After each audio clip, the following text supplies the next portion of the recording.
Cambodia faces surge in human H5N1 cases by AZLAN ADNAN, May 25th of July 2025. Cambodia is currently battling a significant increase in human infections of the avian influenza A H5N1 virus.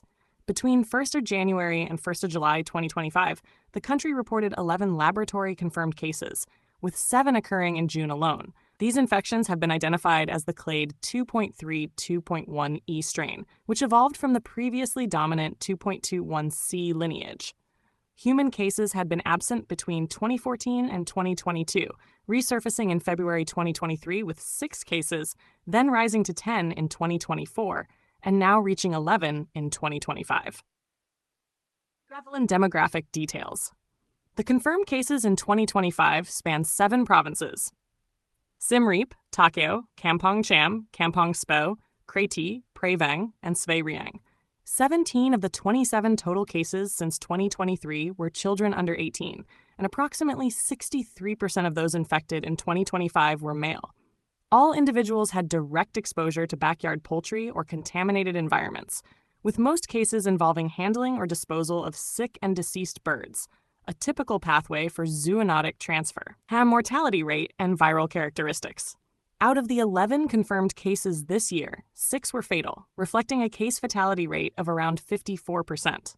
Globally, since 2003, there have been 986 human cases and 473 deaths attributed to H5N1, a global fatality rate of approximately 48%. Cambodia's cumulative fatality rate stands at 59%, based on its total of 83 cases. Genetic analysis indicates that the current virus is a reassortant, combining its surface proteins from the older 2.3.2.1E strain with internal genes from the 2.34.4B lineage. While this warrants close monitoring, there is currently no evidence of sustained human-to-human transmission. Clinical and public health response. Clinical presentation ranges from mild respiratory symptoms and conjunctivitis to severe pneumonia, encephalitis, and multi-organ failure. Diagnosis is conducted via RT-PCR testing, and antiviral treatment with oseltamivir or zanamivir is most effective when administered early, ideally within 2 days of symptom onset. Cambodia's response follows a One Health framework, deploying rapid response teams from the Ministry of Health and the Ministry of Agriculture, Forestry, and Fisheries. These teams conduct case investigations, contact tracing, awareness campaigns, and animal-human surveillance. Measures include culling infected poultry, disinfecting premises, and restricting poultry movements.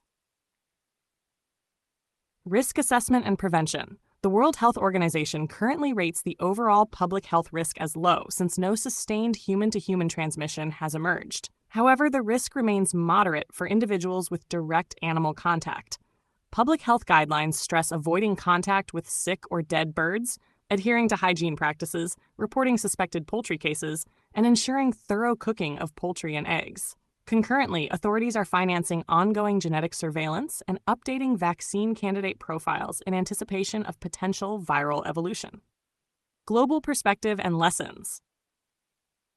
Cambodia's recent surge is part of a broader global context, as the H5N1 virus continues to spread in wild birds, livestock, mammals, and humans across multiple continents, with the exception of Australia. The emergence of reassortant strains highlights the virus's capacity to evolve, increasing concerns about pandemic potential. Historical patterns show that persistent monitoring, collaboration, and community engagement are critical to early detection and containment. Path forward and policy priorities. To mitigate future risk and improve resilience, Cambodia and its international partners emphasize enhancing surveillance systems across human and animal health sectors, strengthening veterinary infrastructure and biosecurity in poultry farms, deepening One Health integration across governmental departments, educating rural communities on safe poultry practices and early illness reporting, investing in research towards vaccines for emerging H5 strains, expanding global genetic monitoring networks to detect viral changes promptly. Cambodia's current H5N1 outbreak is a sober reminder of the ongoing threat of zoonotic diseases. Although the current epidemiological evidence suggests limited transmission, the high fatality rate and detected viral changes underline the imperative for vigilance, swift intervention, and sustained public health investment. A heartfelt light. To every soul whose hand did give, you've helped me dream, helped me live. In darkest hours your light came through, with hearts so kind, so pure, so true. Your gifts, like stars in deepest night, have steered me gently toward the light. Each coin, each word, each silent prayer, a thread of hope, so rich, so rare. My eyes once dimmed now seek the skies, and slowly, clearer visions rise. Because of you, I dare to see the world again. Its grace, its plea. Your compassion's flame will not just stay with me alone. It lights the way for others wandering through despair to feel the warmth of selfless care. You've shown what love in action means, in quiet ways through giving scenes. You've built a bridge from soul to soul and made the broken feel more whole. So let this thanks rise like a song, a melody both soft and strong. May your example gently call more hearts to rise to give.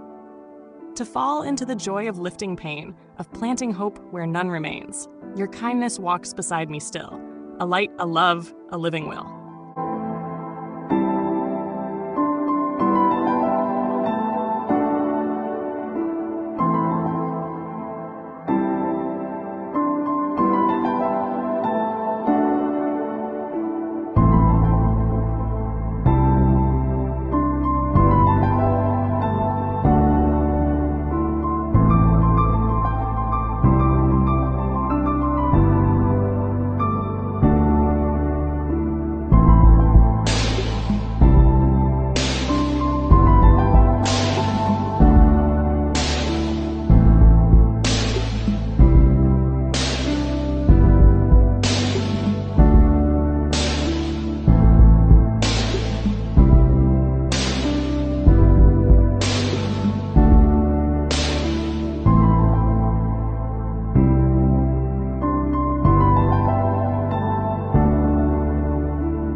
Don't forget to hit that subscribe button to show your support.